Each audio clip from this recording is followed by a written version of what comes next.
dia baskon. Itu jual kantong apa ya? Ada di baskon di situ.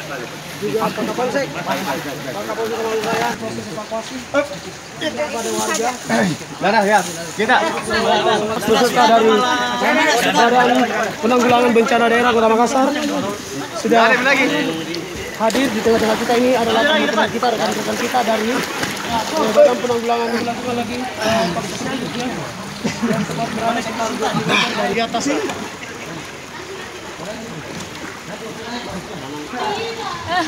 Mana sampai. Dari kemarin.